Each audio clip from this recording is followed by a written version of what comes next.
The Underdog Podcast. It's your host T. Lee and my co-host Jack Cowden will be live today as usual. Was pulling up, they acting like they couldn't see me. Now she wanna clean me up like a squeegee.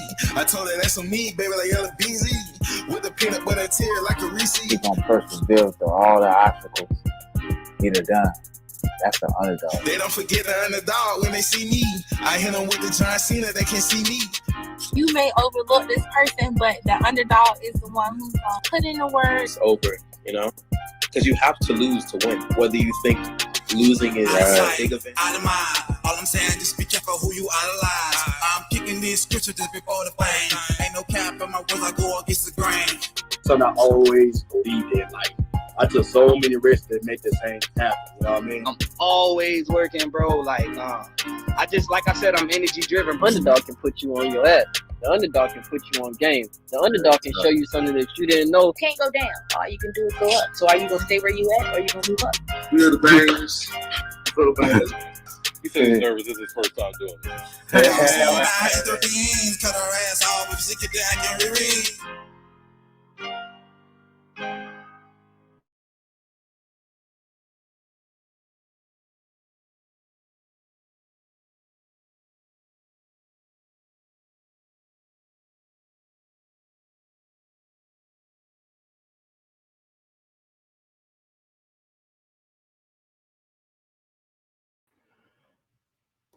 Yo, what it do, good people, good Saturday. This is the Underdogs Podcast, you feel me? Season 3, episode 17, Bling Bling. Every time I come around your city, y'all already know, man, we got a special guest, man, real Atlanta native, man, Zone 2 in the building right now, man.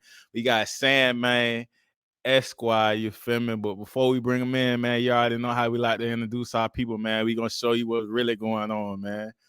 For real. Films. You gonna shoot me one?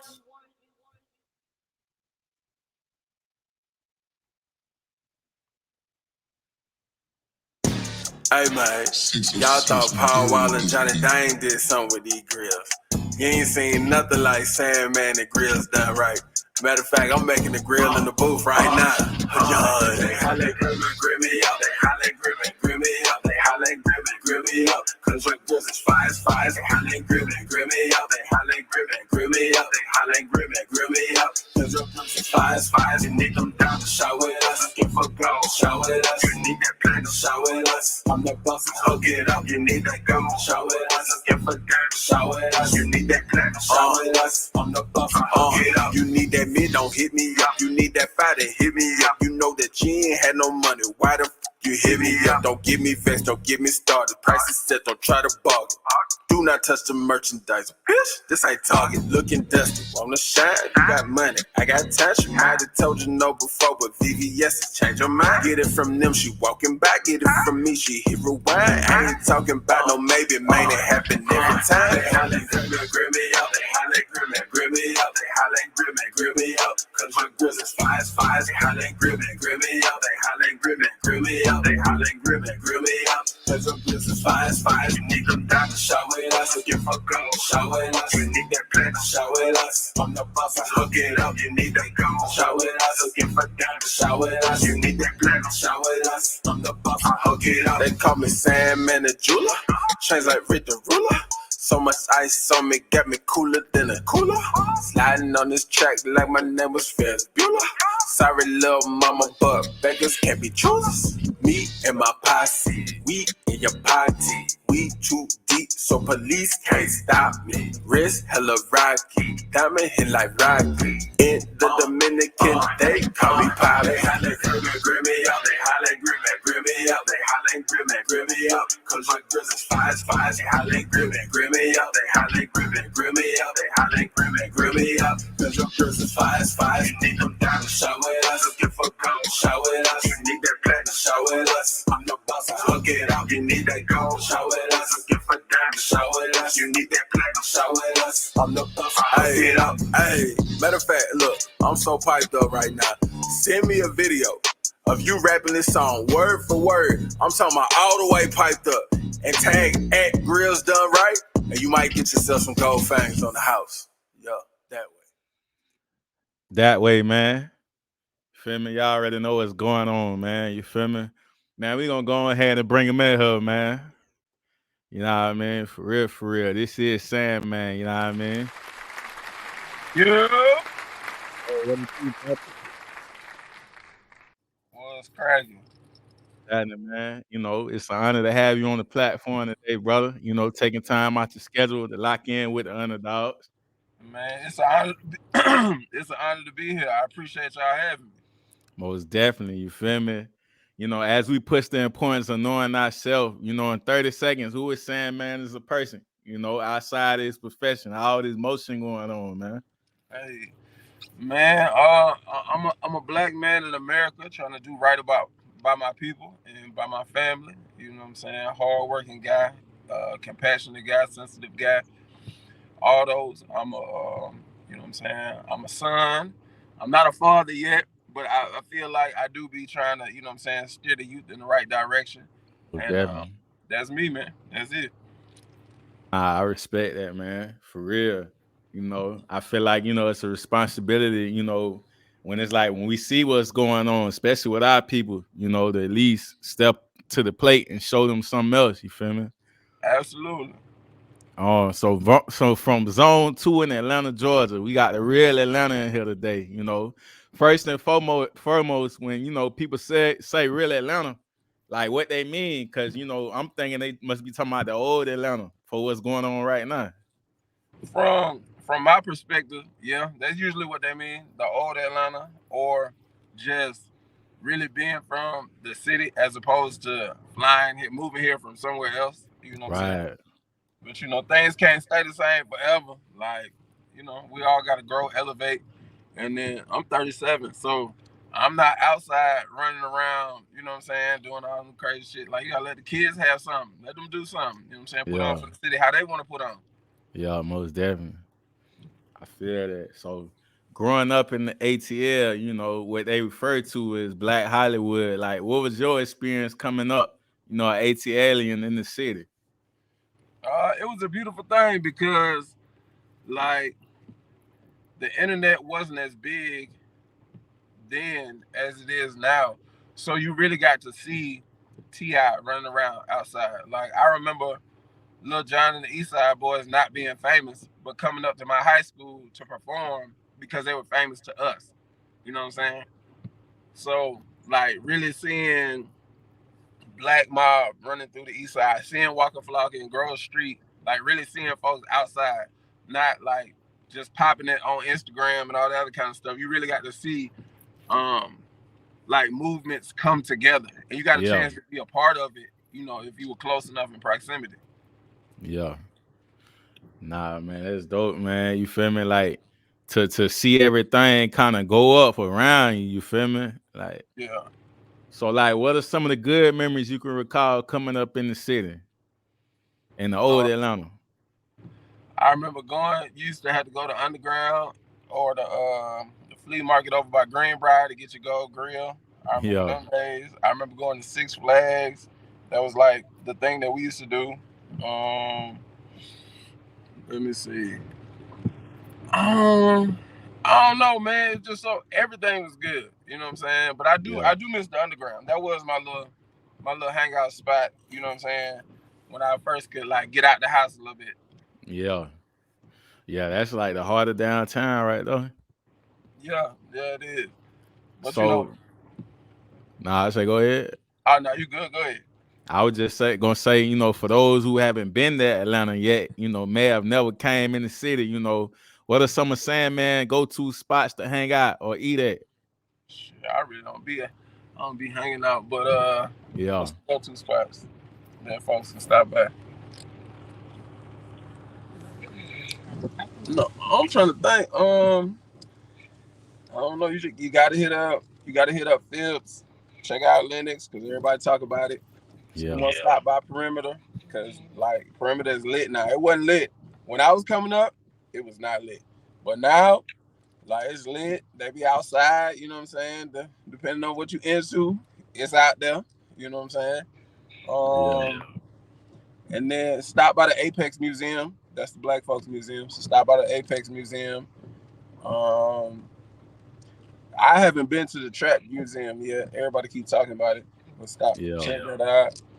And then everything else, man, all you gotta do is just Google it. So whatever you into, it's something for you here. yeah. Nah, I feel that, man, because just like you said it, man, it's always something going on in each zone just about. You know, Yeah, just yeah. just to piggyback on it too, man. I almost skipped over, but you know, you from zone two to be exact. Like, what areas that made up of? You know. Zone two is North Atlanta, like, but not the north side. The north side is like Gwinnett and all that. Like this Mm-hmm. Fulton County. So zone two is Buckhead, like, well, part of Buckhead then turned into Sandy Springs now. But like back Yeah. in the day, like all of Buckhead, so you talking about Mount Perrin, not Western Chapel, Phipps Plaza, Lenox, part of Peachtree before you start to get downtown, before you meet Midtown. Um, yeah, and then all the way up until it starts turning into like Marietta and all that. Yeah. So like when you were coming up, like what was zone two known for? You know, and people came out that area that people may know about today. No, Yeah. no. When I was coming up, North Atlanta High School was the only thing going up in Yeah. Zone 2. Like, no, Lenox Mall, that was about Yeah. it. Lenox Mall, Phipps. Other than that, no. Yeah. I ain't gonna even lie. When you keep saying Lennox, I'm like, man, I came in Atlanta in like 2015 and Lennox done changed so much now. Like, it's a lot of activity going on in Buckhead area now, you know. It, boy, and it wasn't like that when I was coming up, man. It really it wasn't like that. That shit different now. We was at I was at Root Chris like last year, and it almost got cracking in the ballet line. I was like, Yeah. whoa, wait a minute, hold on.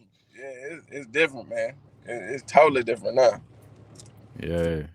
So a lot of people on the outside, state to state, city to city, idolize Atlanta and is infatuated with the progress of seeing our people, you know, thriving in the togetherness.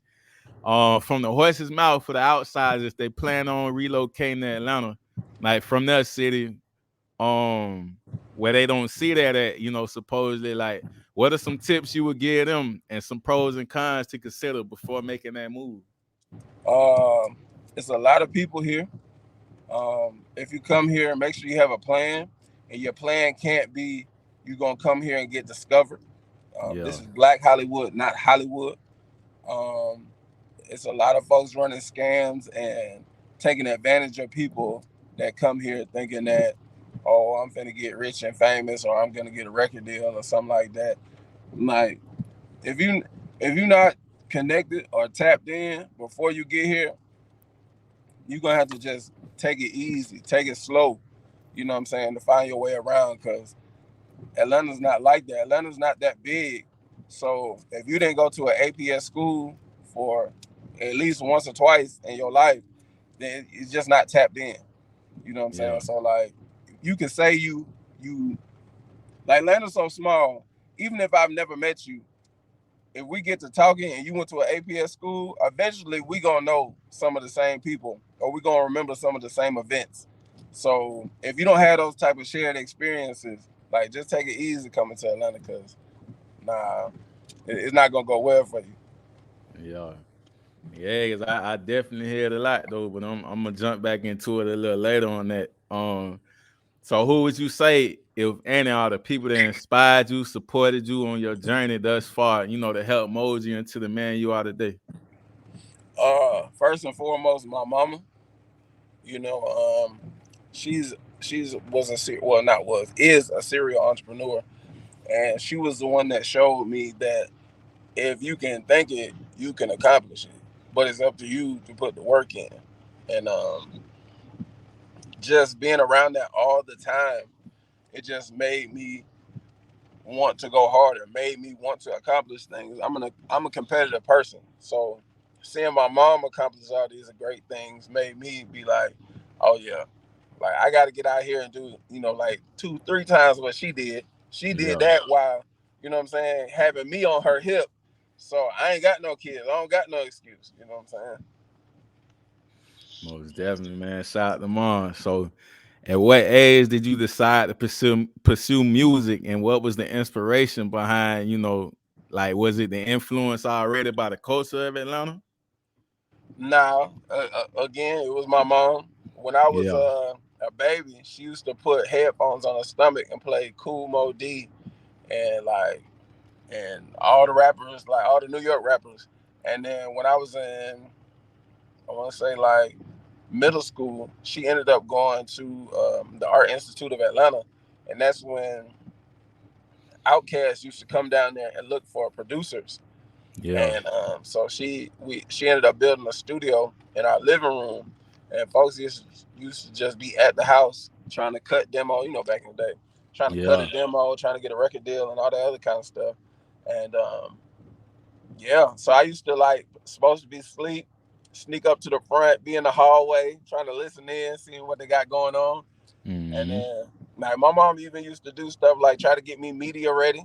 Like before I even started rapping, she was like, when you get famous and you do interviews, this is how you need to sound, this is what you need to do, and stuff like that. Yeah, So it's really just it's just ingrained in me. I have worked other jobs and I have done other things, but I have never wanted to do anything other than be a rapper.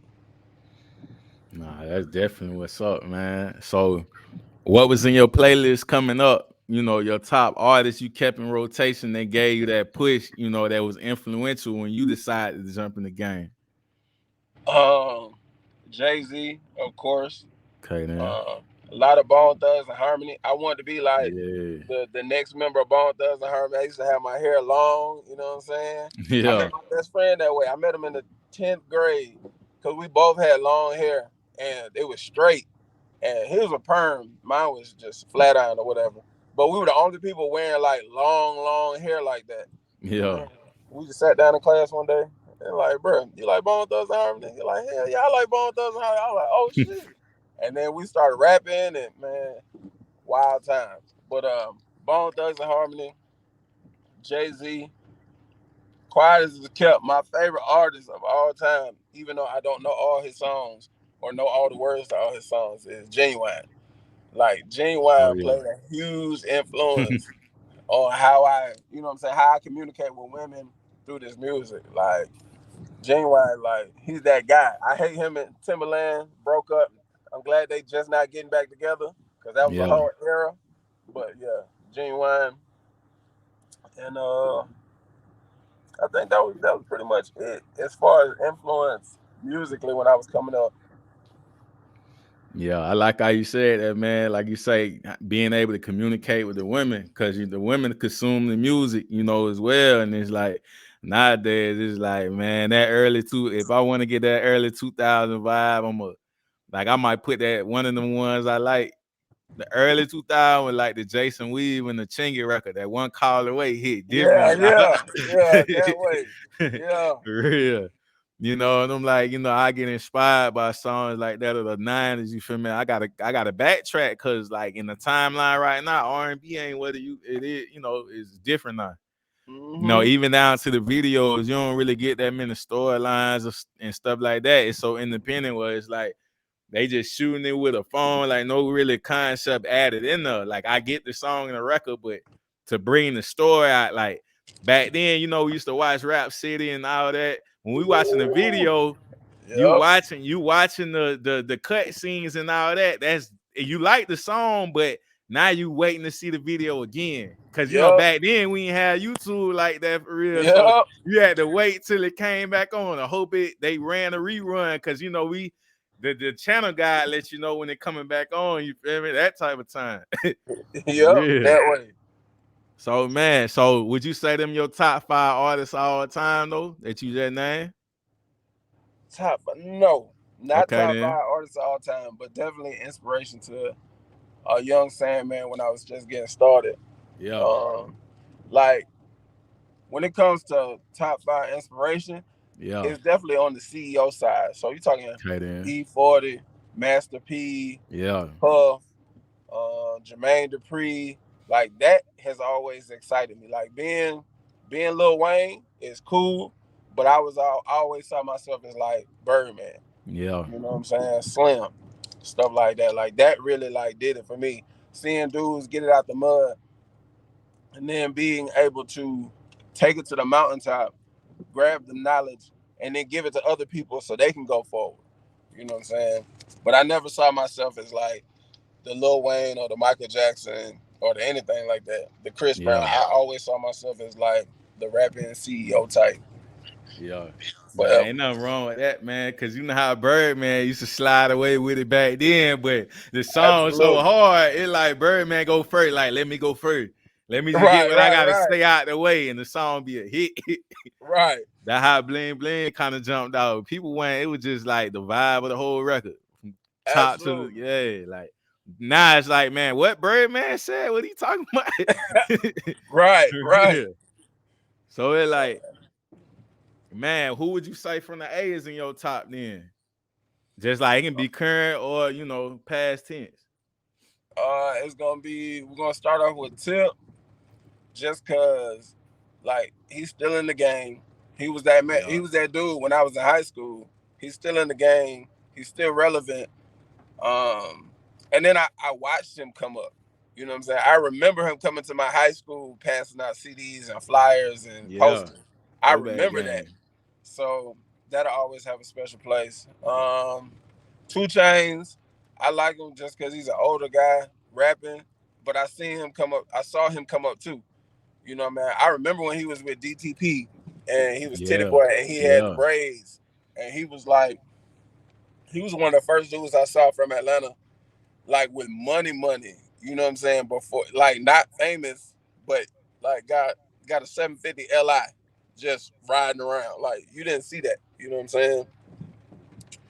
Um, I'm gonna have to say Pastor Troy because he held it down for a Oh long yeah, for time. sure. He got so many anthems, Mm-hmm. and I'm missing anybody else from Atlanta. Yeah, that ID Club War was slime. It was, it was Outkast. Yeah, Yeah, I can't forget about Outkast. Outkast is just classic. Like the music transcended. It just I don't know. It just took the culture to different places, and it included people in hip hop that sometimes felt marginalized. You know what I'm saying? So I think that's about it. I'm tripping.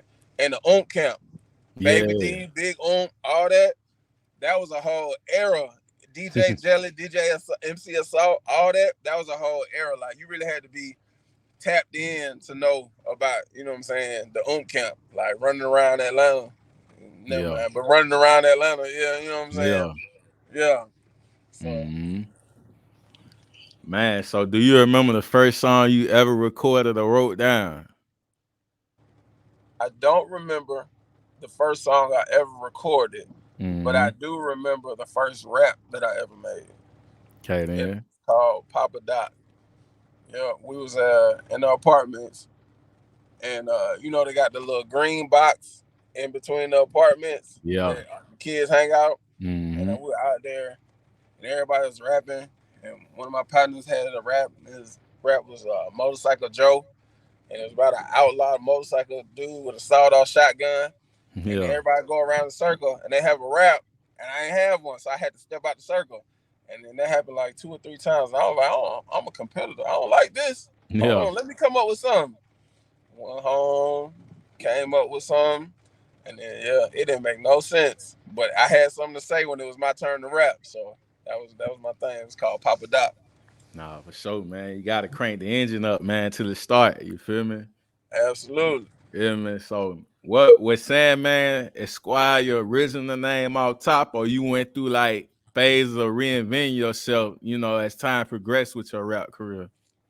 My government name is Sanders, so that's where the Sandman come from. Okay, then. My great grandmother gave me that name. I'm named after Silver Sanders, her first husband, who was killed by the KKK in Phoenix City, Alabama. And he had my grandmother. My grandmother had 3 girls, and out of her 3 girls, only one of them had kids, and it was me, and Yeah. I'm a boy.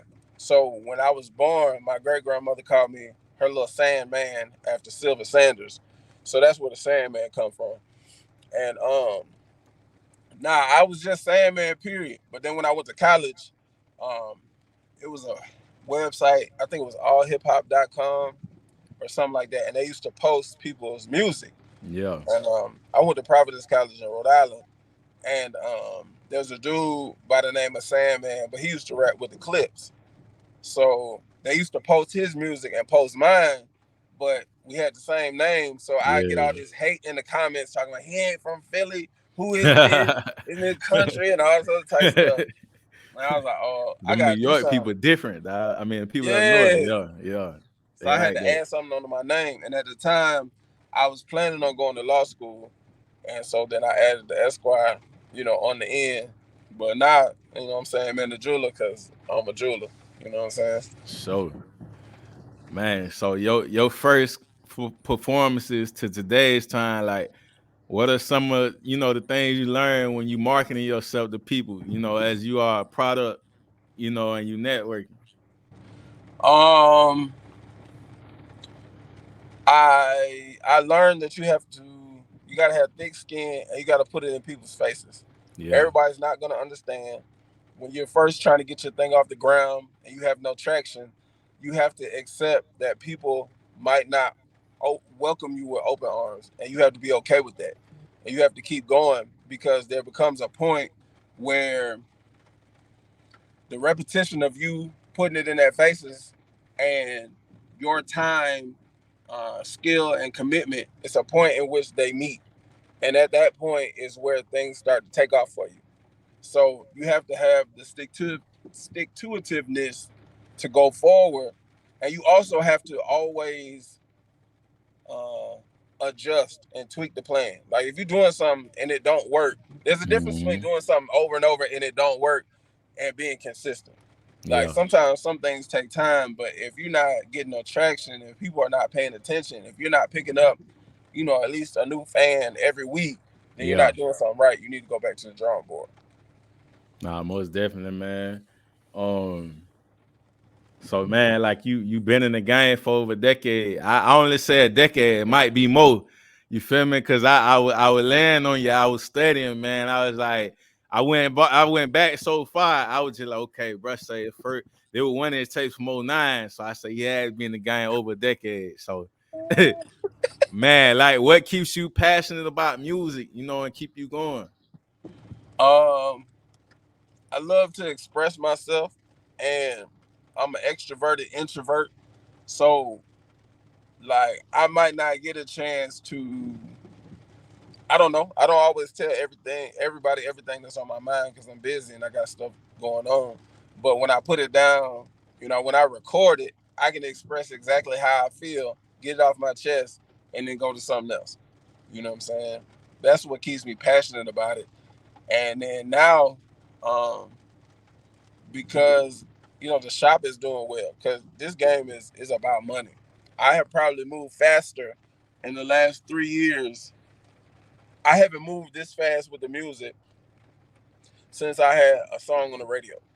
Yeah, So anybody out there that's watching, like, don't let them lie to you. It does take money to play this game.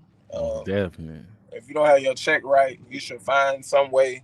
If you got a job, go get you another job and then take all the money from that job and just invest it in your music because it's not gonna work.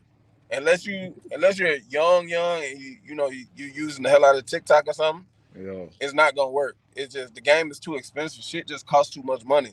These music videos cost. Having the right hmm drip, it costs. Going to these conferences, talking to these DJs, finding the right influencers, all of this costs. And people don't want to do business with people that don't invest in themselves. Most Like if you ain't definitely. gonna invest in you, why should they invest in you? For real.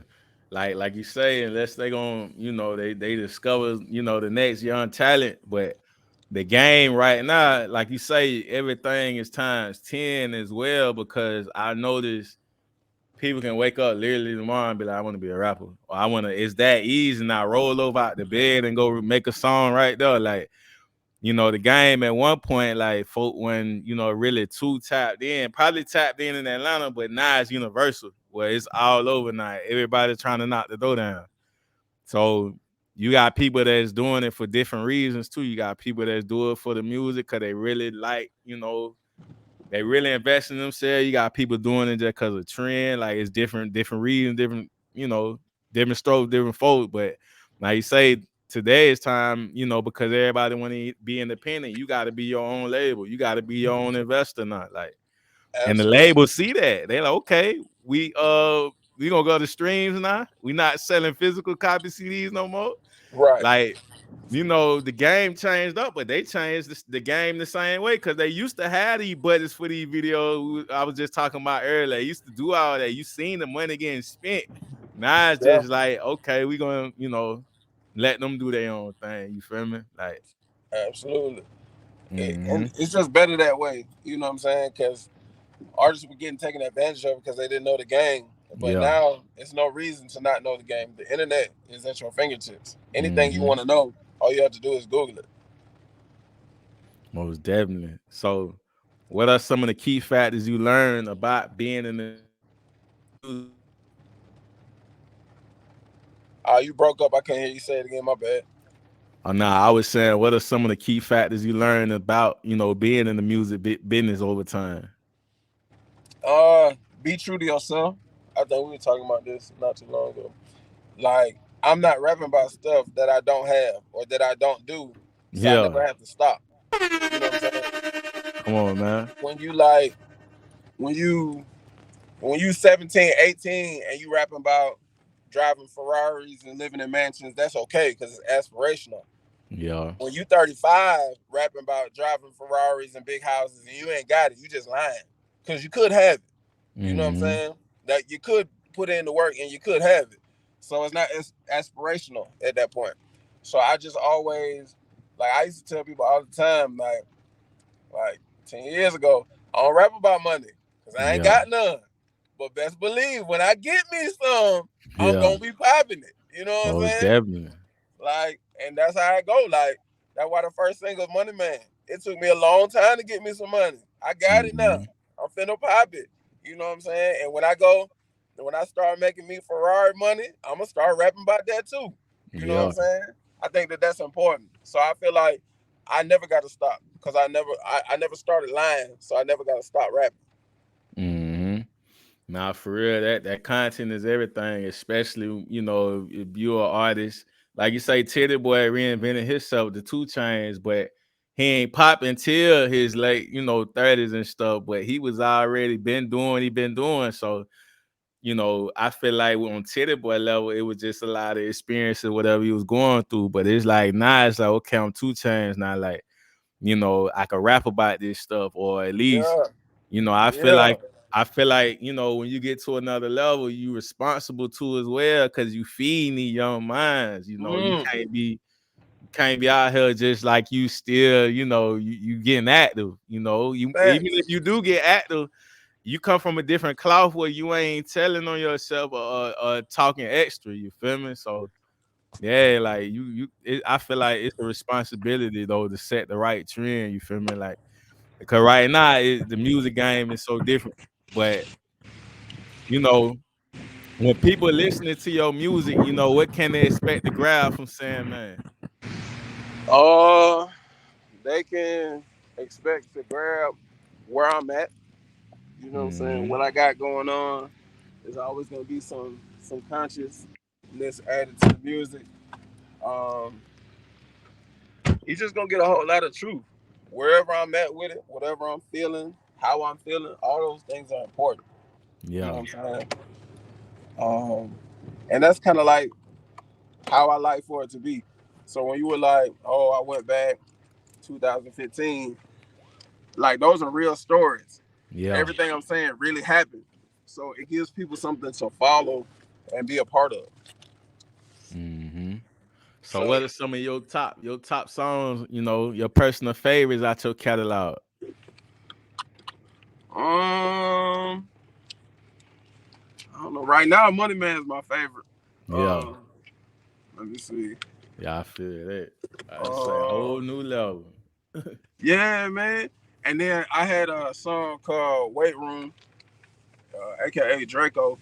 That was one of my favorites. I just didn't have a budget to push it at the time. and I leased the beat.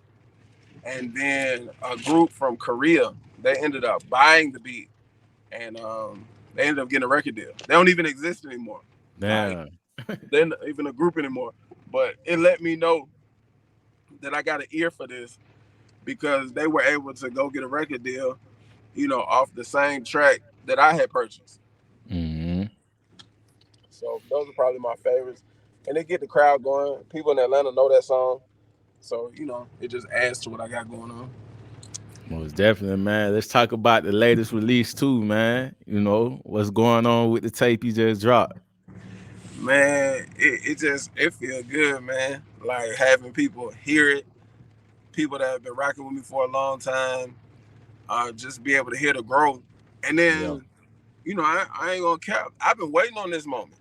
I've been waiting to pop it. I have Mm-hmm. not been talking crazy on these tracks because I just been talking my life. I thought it was important to just tell the truth. But now I'm popping it. You know what I'm saying? Like it Yeah. feels good. You know what I'm saying? Like it's a good feeling. So I really am enjoying it. Like I'm sitting back listening to the stuff that I'm saying, and I'm like, dang, boy, I remember. I waited a long time to be able to pop it like this. I'm Yeah. excited. Man, I heard that 24K record on man, it remind me of that futuristic Atlanta sound a little bit. Yeah, yeah. Yeah. I was getting Appreciate that it. type of vibe out there. So man, music changed so much over time. It went from lyricism to snap music to drill music, present day. Like, what do you feel about, how much hip hop changed over time? I feel like it's inevitable. Hip hop had to change because it just does. Mm-hmm. As people grow, as as children turn to adults and they get their chance to get out here and put on for their generation and for their city, their side of town, it's just got to change. That's just how it goes. You know what I'm saying? I'm not really a huge fan of black genocide rap. I Yeah. understand where it comes from. I understand that there was a point in my life when I didn't really understand the value of life. I did not understand that there's no reset button. You can't start over. Once it's over, it's over. I didn't realize how important I was to the world and to my people. I don't think that I don't think that people really realize how important they are. Like they Yeah. don't realize. Like I used to always hear older people say that life is precious and this, that, and the third, but you don't really hear them when you're young. You're so busy running around doing stuff and being outside and being excited. Yeah. But as you get older, like you start thinking about people that ain't here no more. And like when people pass, especially like violently and young, it's like every time you look at that picture, they're forever 15, they're forever 17, whatever age they died at. That's all you can see. And like your Yeah. life has gone, people have kids, they get married, they move to new neighborhoods, but that person is there on that street corner where they died at, frozen in time.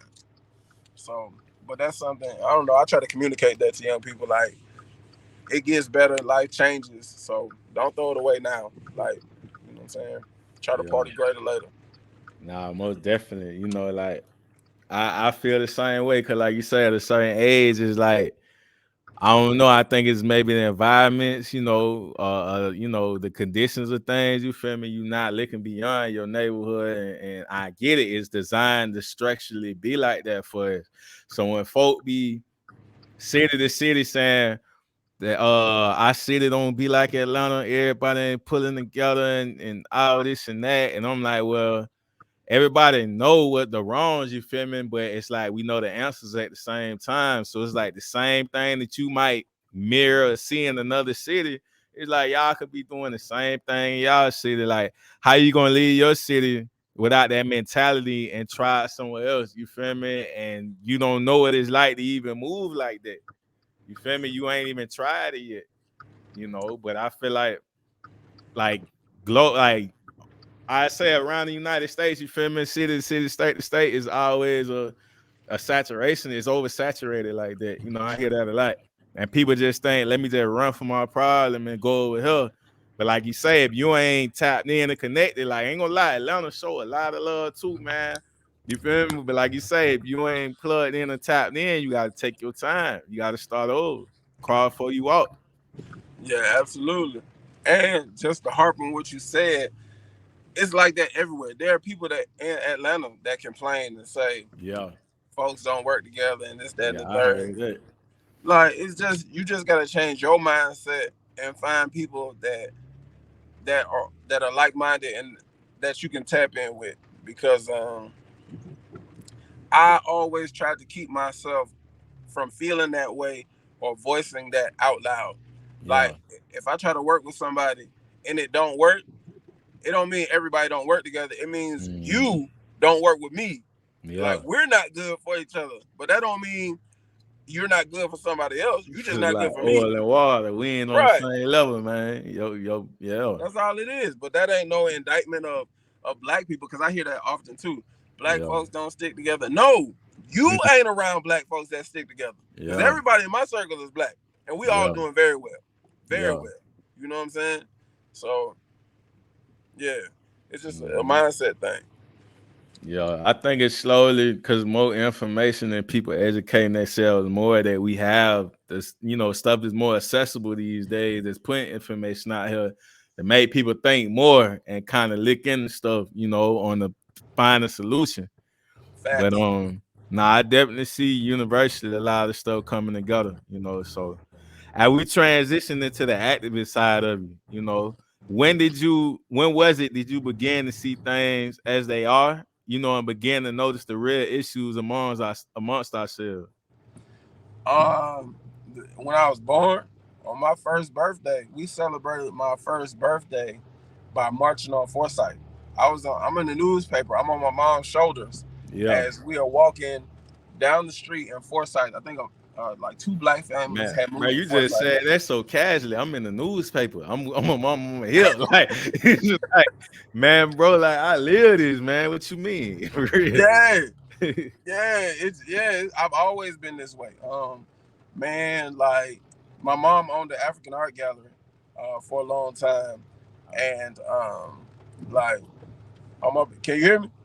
Yeah, I Okay, hear you. I couldn't see you for a second. Yeah, my mom owned the African Art Gallery, and we were under not surveillance, but like we had 24-hour guards. The Nation of Islam had to protect the art gallery because we were under threat from neo-Nazi groups.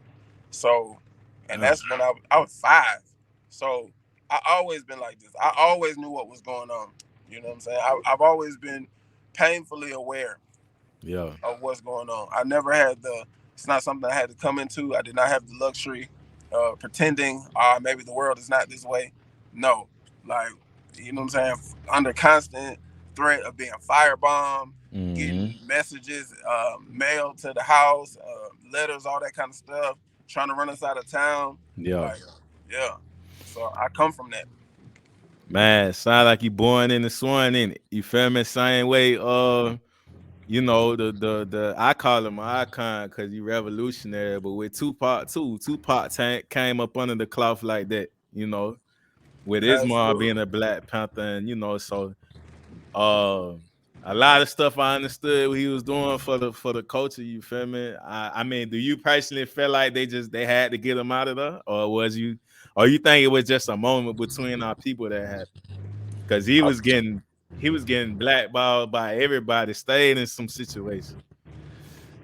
Yeah, I think I don't know, because like when Pac passed, I think I was only like 10 or something like that. Mm-hmm. But I think it's a lot of power, a lot of money, maybe Yeah, not quite as much maturity, because people keep forgetting he was 25 when yeah, he died. yeah, Like, I consider myself to be a pretty mature person, but I was not as mature now. I mean, I was not as mature at 25 as I am now. yeah. You know what I'm saying? So a lot of things that I did at 25, I wouldn't do them now.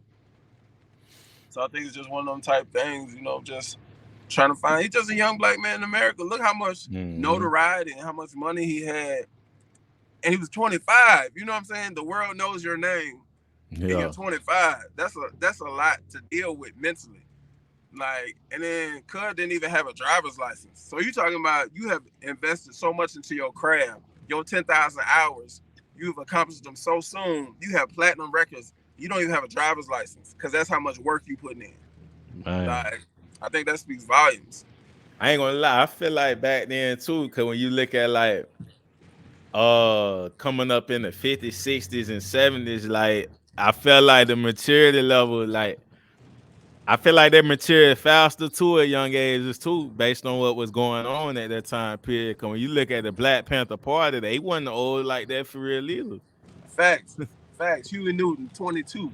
Straight to the point. Right. No plan, no games at all. Like, I don't know, man. I feel like over time, a lot of stuff. I ain't gonna say it weakened no situation.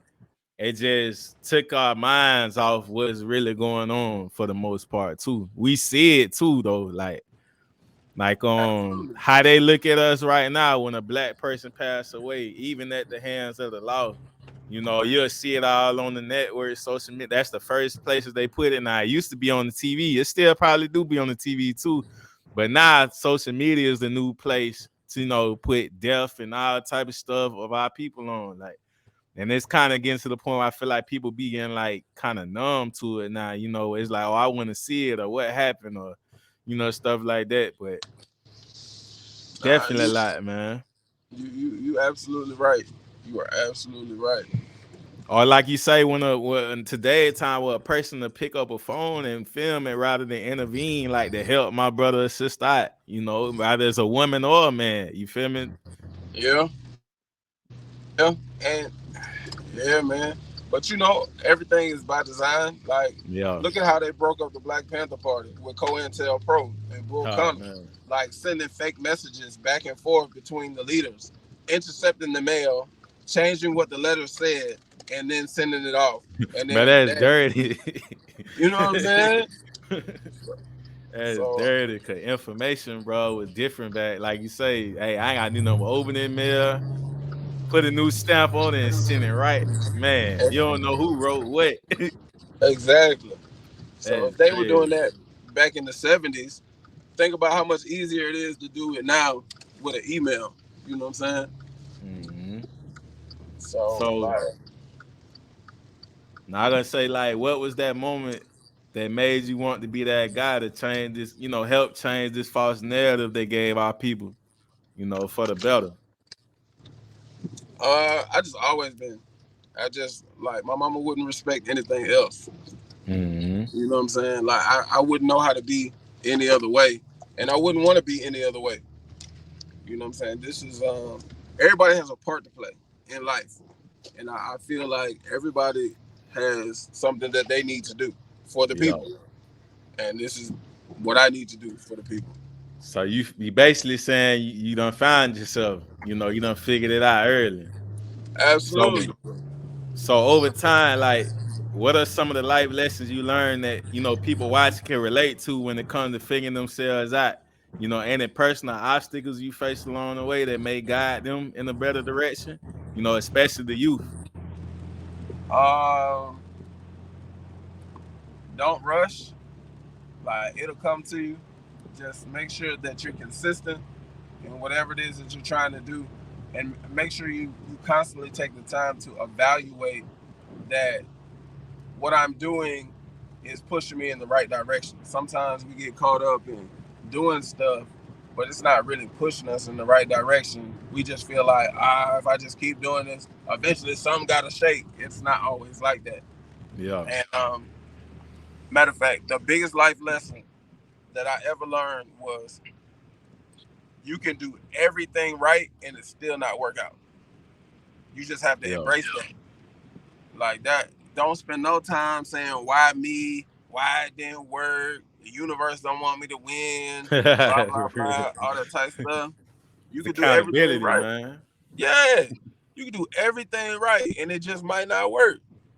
It just is what it is. Mm-hmm. But don't let it break you. Just keep going.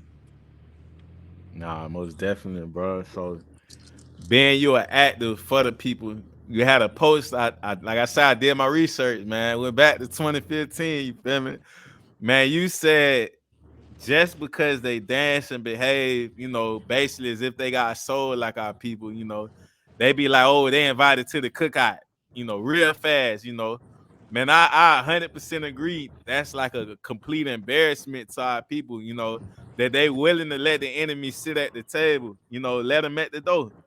Like if they can do a TikTok dance or rap a little Boosie verse. Right, right. And then it's so embarrassing because you have deduced the entire culture to something that's negative. Like just because he know one Mike Jones song, all of a sudden now he invited to the cookout. Like, wait, what? Like, okay, I'm okay then. I But guess. Like, that's they tactics too, bro. I be seeing that so much. You be like, man, like I think I think a coach got on TV and he named the rappers, but he looked like he don't even listen to him for real like that. He like he was scripted to just say that. Like right, I don't know. Either they using us against us, or they, like you say, Biden come. No, Hillary Clinton come sit down with the hot sauce on the Breakfast Club. If and to give us some fried fish, they gonna say, "Ooh, she can come to the." right. they'll let her in the house, but they ain't gonna look past a homeless person on the street. One of our people that needs something for real, like Man, this, man, I don't know, but it's just homogeny, man. People have yeah, been brainwashed and beaten yeah, into wanting to fit in so bad, and we've been told that if we don't assimilate, we'll never have success, and that's been passed down for at least 500 years. You know yeah. what I'm saying? So I don't like it, but I understand where it comes from. I don't Mm-hmm. accept it, but I don't condemn people anymore because I know why they Yeah. do what they do. I just try to lead by example and then speak on it like we speaking on it now. You know what I'm saying? I never let it slide, but I don't Mm-hmm. get as upset as I used to get. Like I used to get Yeah. hot, but now I just be like, they don't know no better, man. I'm Nah, just going about my business. They don't know I no know better. that feeling though, but everybody gonna have their time where they gonna look at something and it's gonna make them be like, man, hold on, that ain't right. Like, what really going on? Like, Facts. Fact, so absolutely. with that being said, when you speak on culture, do's and don'ts can be for anything when it comes, to the culture. Like, I feel like right now ain't no more as a code for anybody to follow like how it used to be. It used to be the blueprint. Now it's just like anything goes. Even with the youth now, as far as respecting elders or doing certain things, or us just protecting each other, like even with man and women, like everybody is right now is to the basic conversation on how we supposed to treat each other. Right. When you have the blueprint of back in the day, like before, how can I say the Section 8 and all that type of stuff? Like it's an old Bill Cosby documentary I seen, I think, when he was showing them single women on there and they was putting them on TV and having them talk about how much they don't need a man, and like it stems from somewhere, but yeah, we still there today, man. Like far as how we supposed to treat each other and in general, like what's your do's and don'ts though, like that is like this is really, how we supposed to be moving about with each other. Like some you may have got passed down that you follow by and live by. Um, I Man, it's just real simple with me. I love my brothers and I love my sisters. That's where it starts. Mm-hmm. Um, you always gonna get the benefit of the doubt from me. I'm no fool now. I'm not gonna let you harm me. Right. But like, I'm gonna always give you the benefit of the doubt because that's how healthy relationships work. Like if you ever go to like couples counselor or anything like that, they will say if you marry this person, or your relationship with this person, when they do something that irritates you, the first thing you should do is think, I'm with this person for a reason. Do I think that this person did this deliberately to harm me, or is this possibly some type of miscommunication? Yeah, I think that's it right there. You know what I'm saying? And once you take that time to think, all right, this person didn't do this to harm me, on purpose. Like that might have been the outcome or the consequence, but they didn't do this on purpose. So let me just chill. All right, okay, now I can calm down. Now I can approach them and talk to them the right way and solve this problem. Yeah, I like how you say that, bro. Cause everybody be like in a blink of an eye, like quick. You feel me? Miscommunication. Miscommunication been going on for a long time. Somebody step on my shoe, we just straight. It's a nigga moment. You feel me? Like, Yeah. stuff can be worked out. You feel me? And then just to add on to what you said, I think also a lot of stuff is by design. Like Yeah, there are a lot of black people doing a lot of amazing things, but people choose not to broadcast that because they would rather like to play into the stereotype that we don't get along, we aren't accomplishing things, we don't do yeah, stuff, blah blah blah. And it's just not true.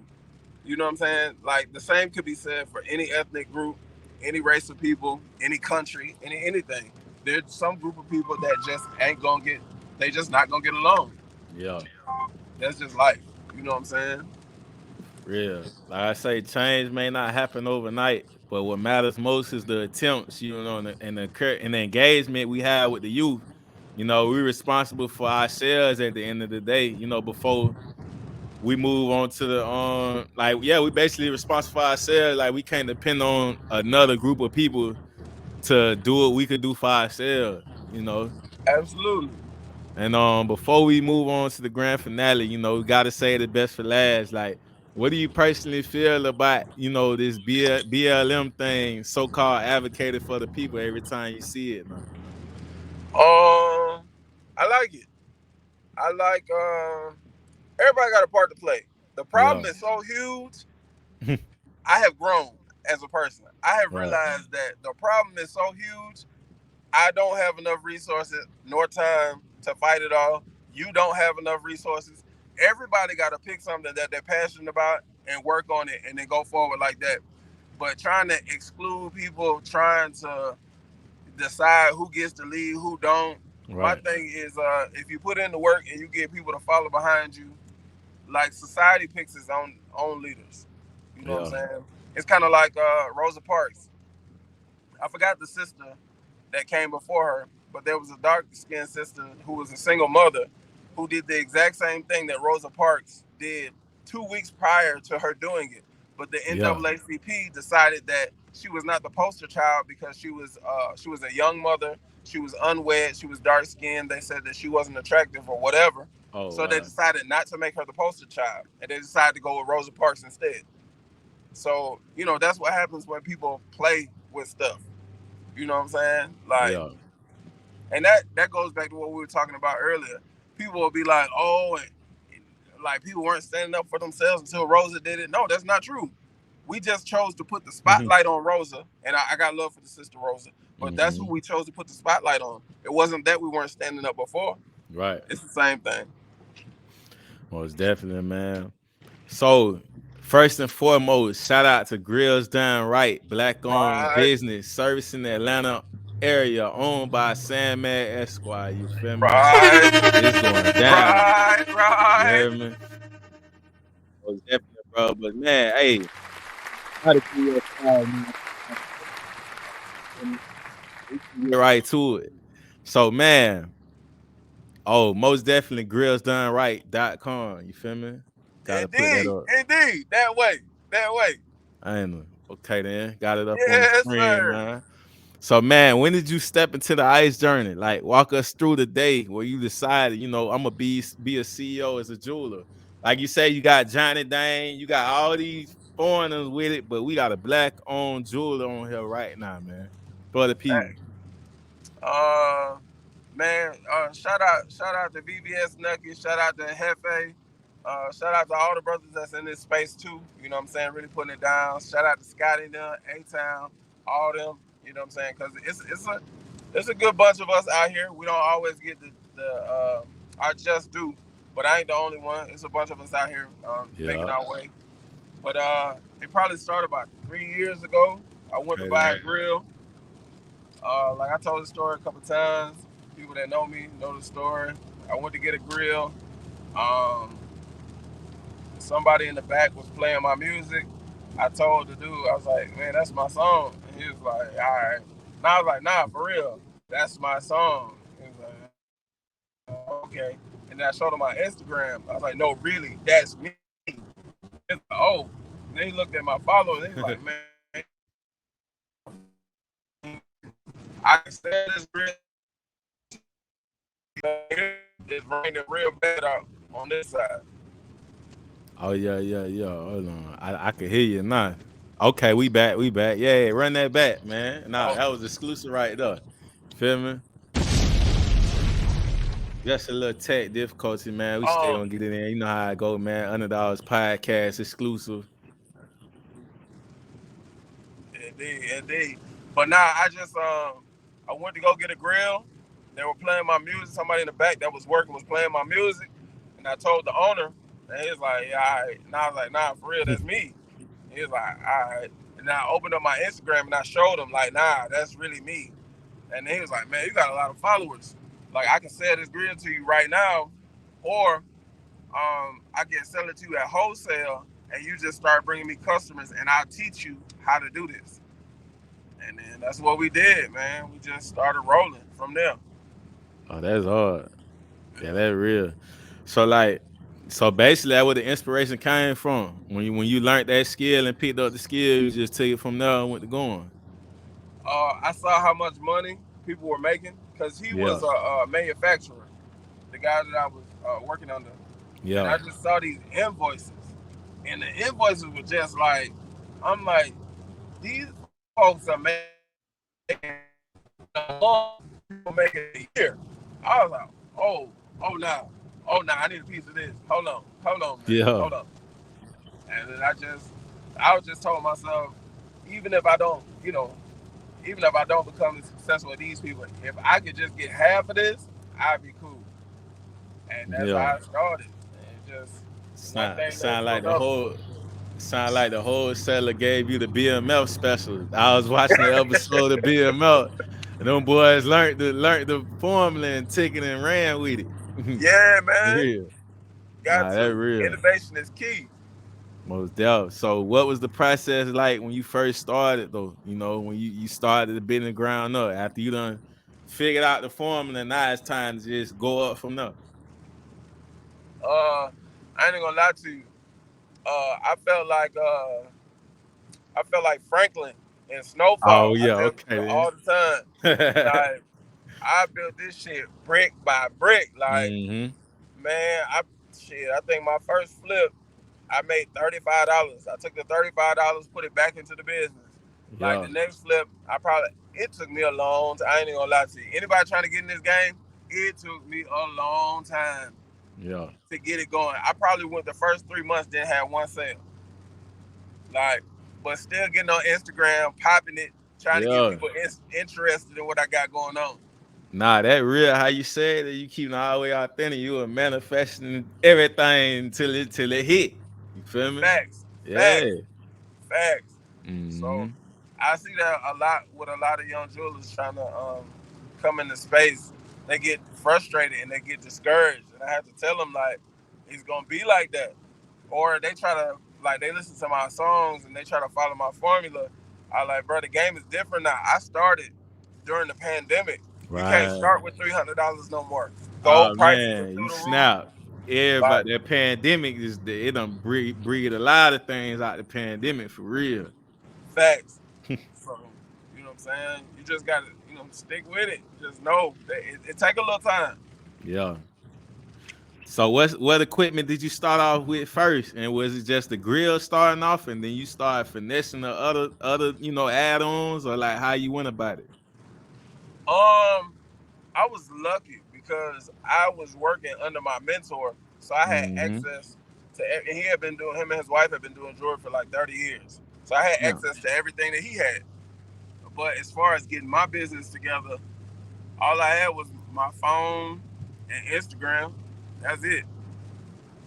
Like we started off with the grills, and if anybody's watching this and they want to get into making jewelry or becoming a jeweler, or whatever, start off with the grills. They're much hmm easier. You don't have to have the product laying around. Getting into the like expensive watches like the Rolexes, Cartiers, or the chains and stuff like this, like it's a different game because if you don't have any way to manufacture, that means you have to order from a wholesaler, and Yeah. that means you got to be sitting on tens of thousands, and that's on the low end. tens of thousands of dollars worth of product, hoping that it sells. But you still got to pay your rent. Still got to pay your taxes, because when you do this, you pay taxes monthly. So you still got to pay your taxes. Still got to pay the rent on your shop. Still got to pay your utilities, and you still got to live life. So it takes a long time before jewelers will start giving. I mean, before wholesalers will start giving you stuff on consignment. They don't really do that anymore. Yeah. So, like, unless you got like 60, 70,000 that you can just tie up that you just don't need, and that's on the low end. Yeah. That's like flea market type jewelry stores. Like, you gotta Right. have jewelry just laying around hoping that people come in and buy it. So, but if you start off with the grills, you don't have to order the materials until people are ready to buy it. So they pay you, you take their money, buy the materials, you make the grill, and usually when you start off, you have to do like a deposit, and then you pay them the rest. You know, and they pay you the rest once they're done. But like once you get this thing rolling and your face card good, and people know that you ain't gonna run off with the money, and you been making stuff for a minute, you can get all your money up front. So they pay you, you take the money, buy your materials, make their mold, give them the grill, and you're done. So you use their money to finance your business. Yeah, real business. Hey, So, man, so like I was gonna ask you if there was self talk, but it sounded like you went through the Mr. Miyagi Cobra Kai type situation. You had to learn all the types of materials and stuff, So we gonna get on to the name, man. So the grill's done right. The name speaks for itself.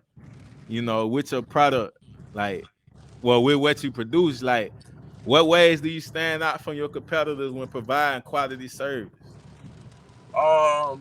and I love all the guys in my space, but I think I probably provide the best customer service.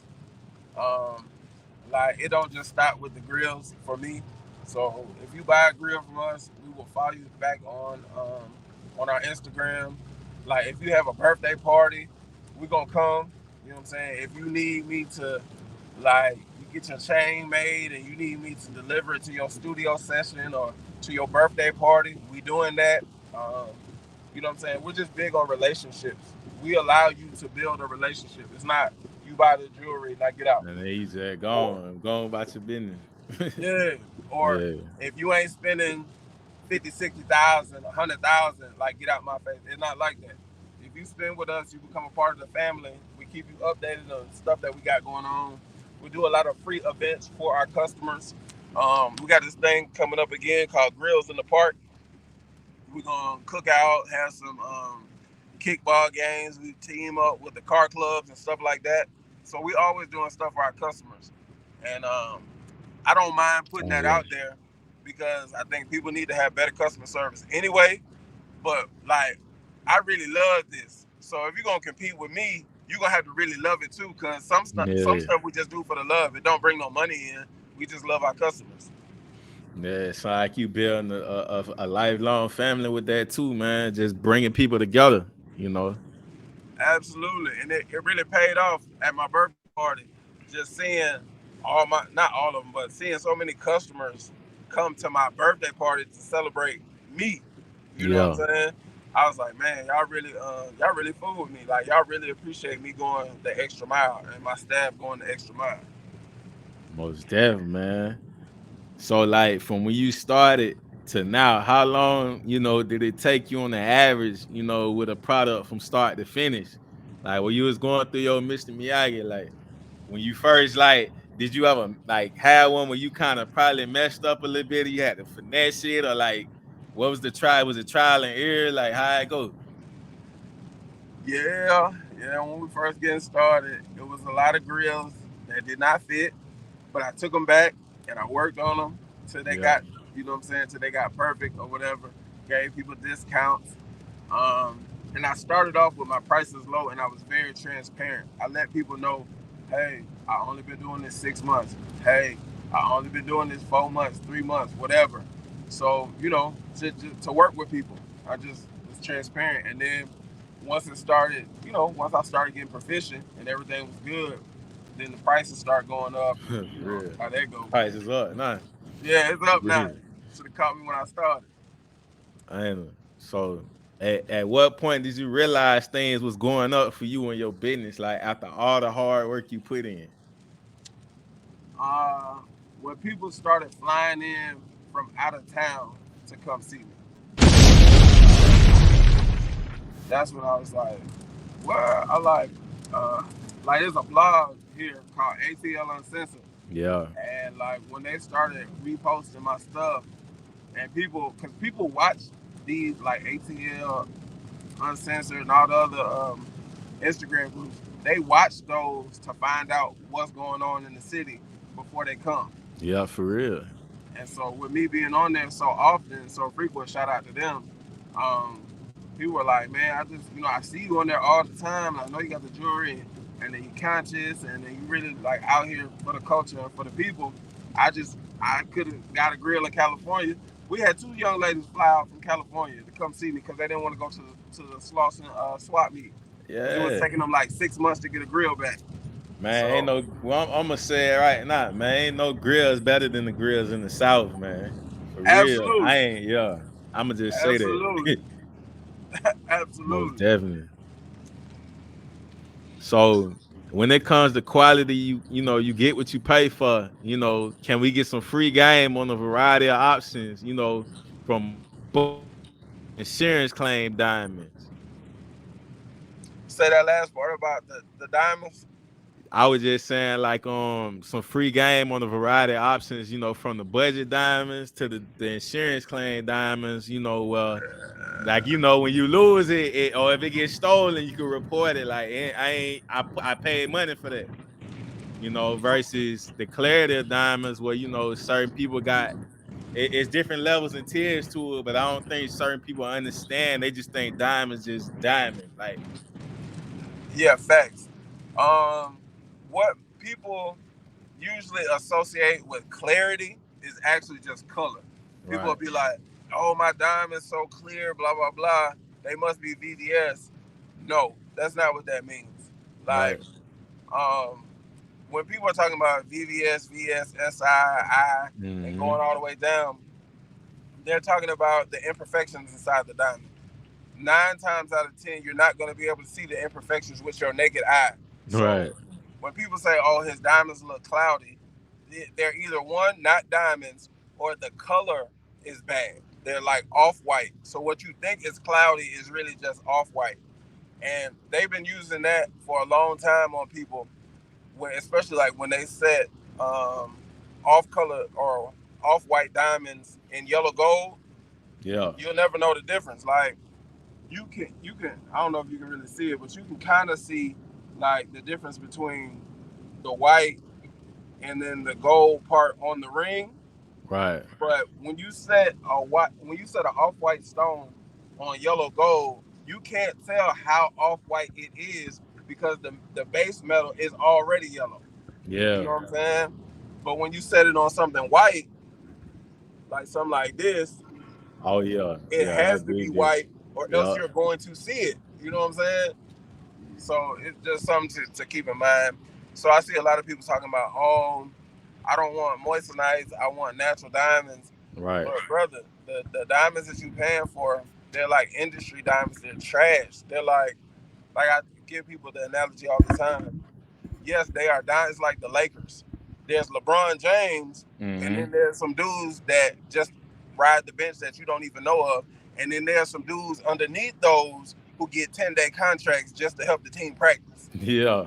And that's Yeah. what you getting. You ain't even getting the guys on the bench. You getting the guys with the 10-day G contract League. that you ain't Yeah. never gonna see. You know Yeah. what I'm saying?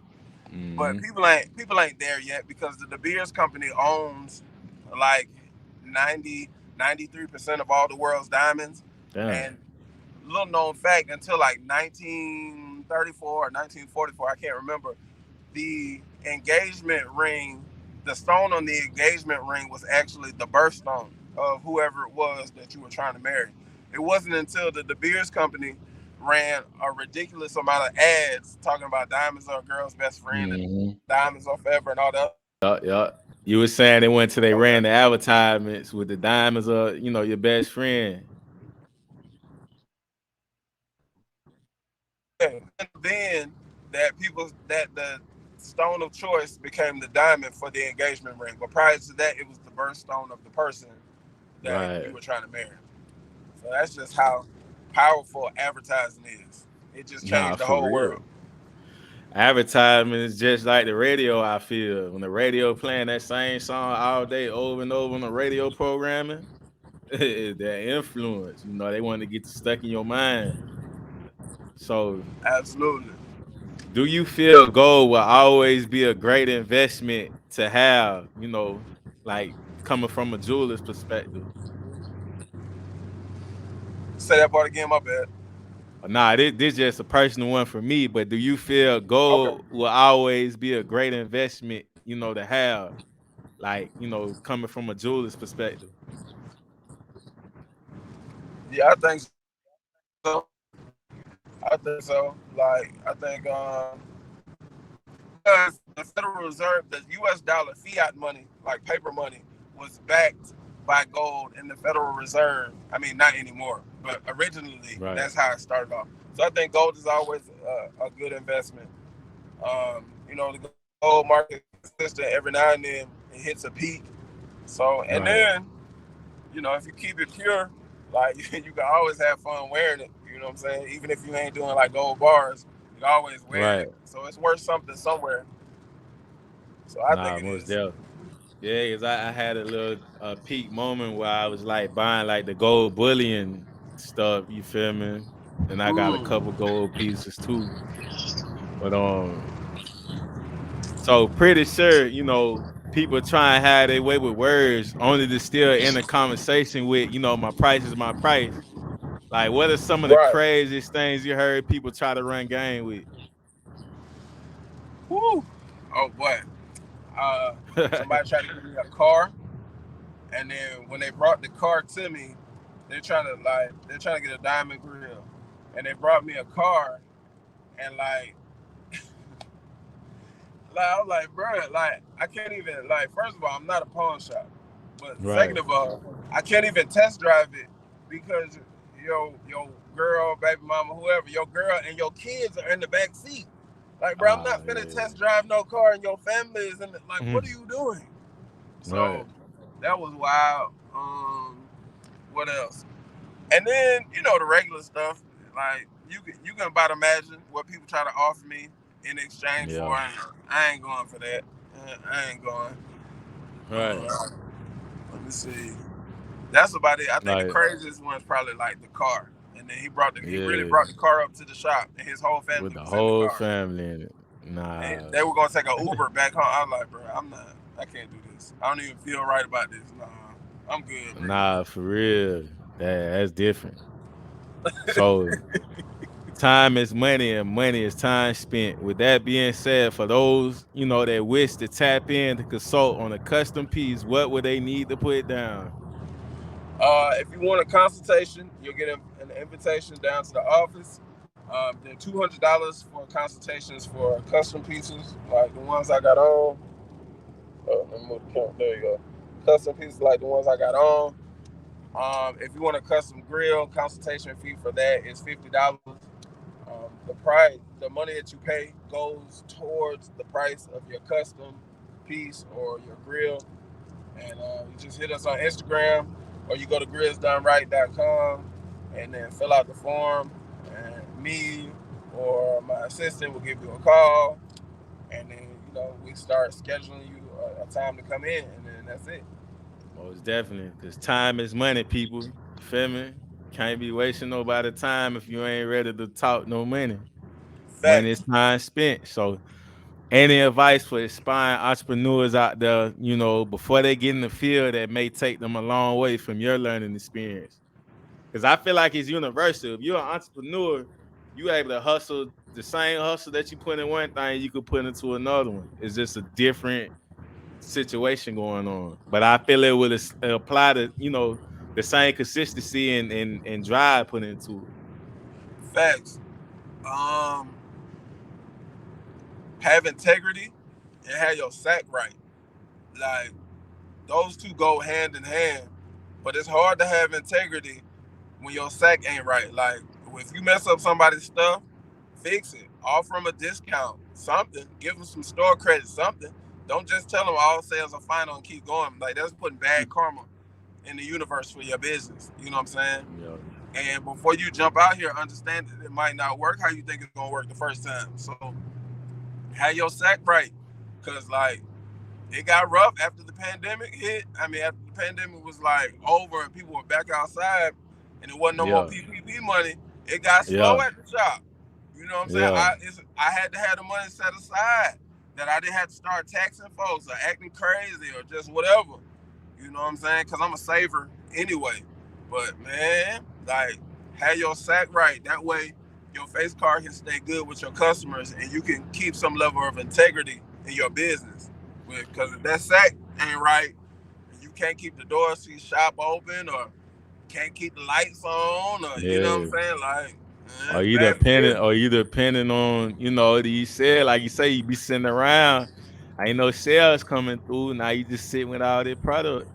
Like, Facts. for Sick. real. Cause like what Big said on the 10 Crack Commandments, consignment is only for live men because they gonna want their money come rain, sleet, hail, snow. Yeah, that's Yeah. how it is. The wholesaler want his money. He don't care nothing about it ain't selling. He want his money. You know what I'm saying? So For yeah, real. don't play with that. Leave that alone till you ready. Nah, for real. If y'all don't understand that message, man, I suggest y'all watch Snowfall or BML to get a good little Facts. example. You feel Facts. me? It can get Boy, sour. you folks But not playing. They want their money. They will cut your water off quick. You will yeah. get no more product. You'll be out here stuck. Won't be able to sell nothing. Boy, You ain't gonna be don't able to play with my stand the boy. rain. You feel me? Boy, So, right. Right. so man, so you know, throughout all the motion you've been having, any memorable moments, you know, you would like to share, Fanning, like it can be, you know, that watch and notice you going up, you know, anything, you know, that's memorable to you on your journey. I think it would have to be probably either it's probably two. It's when I sold my first diamond grill because the dude came down from Boston. Him and his girl had flew down from Boston to come see me. Yeah, So that kind of felt real good. And we were able to get the whole process done in one day. He came and saw me probably like 5 o'clock in the morning, and by 5 o'clock in the afternoon, I had a grill for him, and they got back on the plane later that night and went back to Boston. That was a good feeling. And then being able to put out Sandman the Jeweler Volume 1 and Volume 2 and really listening to the words and know that I'm telling the truth, knowing that I stayed down a long time, bro. A yeah, long time, man. Like yeah, even when I didn't know how I was gonna make a way, even all the trials and tribulations, the ups and downs, I never quit. I bet on me. Matter of fact, it said on the back of my chain, it say I bet on me. You know what I I'm know. saying? Nine Just six twenty. Mm-hmm. fact. I jumped out the window. Like, I bet on me when folks was like, what the hell are you doing? You don't know anything about Mm-hmm. jewelry. When I was just trying to find my way, when I, like, we was talking about earlier, just being young, all them situations that I dodged by this much, you know what I'm saying, could Yeah, have gone the wrong way. A lot of my partners not yeah, doing well. You know what I'm saying? yeah, It could have easily been me. So I'm super appreciative. So when I hear myself rap, because I don't write the lyrics down and I'm just rapping to the microphone, when I go back and I listen to it, like, yeah, nigga, like, you did that. I remember. yeah. You know what I'm saying? So those are my happy moments. Yeah, I know the recording sessions be lit because you be feeling that energy too at the same time. Feel me? Yeah, Going as game time. So, man, like, what's in the works for Sandman Esquire? You feel me? What going on? man. We more music videos, more content. I made a reel the other day, and it really like popped off, and I was like, oh, people like these reels and stuff that I be making. Yeah, I thought this kind of fun. I like this. So look forward to more reels, trying to be entertaining, you know what I'm saying? And Now I'm working on the next project. I think that's probably like the most fun part of this whole thing because I've really been just enjoying the journey. Is being able to put out music the way that it needs to be put out. You know what I'm saying? Not having any budget constraints. Well, I mean, of course I got budget constraints. Yeah. I ain't like, you know what I'm saying? I ain't P. Diddy or nothing, but I'm just saying, just being able to put it out and give it to people the way that it needs to be presented so that it can be respected. You know what I'm saying? So that's like the best part of this whole process for me. Nah, most definitely. So what you manifest for yourself in 2023, what you was already saying in 22 that you already knew that's coming. Um, I'm hoping to teach some young jewelers what I know so they can have some successful businesses. And then maybe by like 2025, they teach some people. And then I can just be kind of like Phil Jackson. I could just sit back and Yeah. watch them do their thing and just give them pointers. You know what I'm saying? Like something that I've always wanted was when I saw Cameron, he was on Breakfast Club, and he told Charlamagne the God that like every 6 months or like every year on his birthday, something like that, he gives Dame Dash uh, uh, not a briefcase, but a duffel bag, and he said he put like 200,000 in it or 100,000, and he Yeah. always pays him because he remembers when he advocated for him when he first got in the game, and had it not been for the work that Dame did when he was not getting paid, then he wouldn't be in the position that he's in now. And that's kind of like what I want. I just want to help a whole bunch of young folks do their thing, or not even young folks. Just I want to help a whole bunch of people do their thing. Right. That way, one day they'll be like, Sandman, I remember when you looked out for me and you didn't have to. You know what I'm saying? Here's a Mm-hmm. duffel bag. You know what I'm saying? Like that's one of those moments for me. That's what I'm looking forward to. Nah, that's real, brother. So, man, any recognition you would like to give to people that's been supporting and been in your corner throughout this whole journey? Man, shout out to everybody. Shout out to the Campus King. Shout out to my mama, my daddy, my brothers, my sisters. Shout out to Kay. Shout out to everybody that's been holding me down through this entire process, this learning experience, because I ain't know nothing when I jumped in the game. Shout out to everybody. Shout out to all my customers that came and shot with me when I was first getting started. You know what I'm saying? It takes a village, and we all we got. You know what I'm saying? Real talk, like we are all we got. So everybody that believed and invested and everything like that, I appreciate you. Nah, man. Gotta give your flowers, brother. That well said, man, and well spoken, you feel me? It was definitely an honor to have you on here on this episode, man. We on season 3. You know what I mean? They just started from my idea. Now we a year in. Not streaming on the Black on Independent Network. Shout out to the network, Signature Series Network.com. You feel me? Shout out to the Black Cryptocurrency, Black on Cryptocurrency, BOAMEDCB on Instagram. You feel me? Yeah, bro. Definitely on. Look forward to much more greater things. And I'm definitely gonna be make sure y'all tap in too, man, to his Instagram and check out that latest tape he just dropped too, man. For real. Nah, Appreciate it. man. Appreciate it. About to bump that too, man. I was doing a lot of studying last night, doing my homework. But before we get you out of here, brother, last but not least, what does being an underdog mean to you, or when you hear the word underdog? Being an underdog to me means that the belief in myself was greater than the doubt that others had for me. I didn't let that stop me. You know what I'm saying? So when you invited me to come on and I tapped in, I really saw what everything was about. I was like, yeah, I feel that. I feel that in my heart. So that's what being an underdog means to me. Nah, most definitely, man. Y'all heard it. Feel me? Season 3, episode 17. You know what I mean? Bling Bling. You feel me? With Sandman Esquire, man. Y'all got the real Atlanta in here, man. Zone 2, man. It was definitely an honor, brother. Appreciate you tapping in, man. Hey, I appreciate you having me, man. Most definitely, brother. Enjoy your weekend, man, and stay safe out here, man. These streets keep going up, man. I Y'all appreciate already that. know it. Likewise. I know we out chilling. Gold mouth, rabbit on my teeth, I got carrots. Open up her mouth and she got vocals, sound like Janet. Marble on the floors, but the kitchen kinda granite. Lean color perk, you would think it's pomegranate. I see flying saucers, finna roll another planet. It will fall in place if it's meant to be organic. I got crazy lingo, you would think I'm speaking Spanish. I'm something like a pie, never leave without the cannon. I'm enlightened. I got stones around my neck.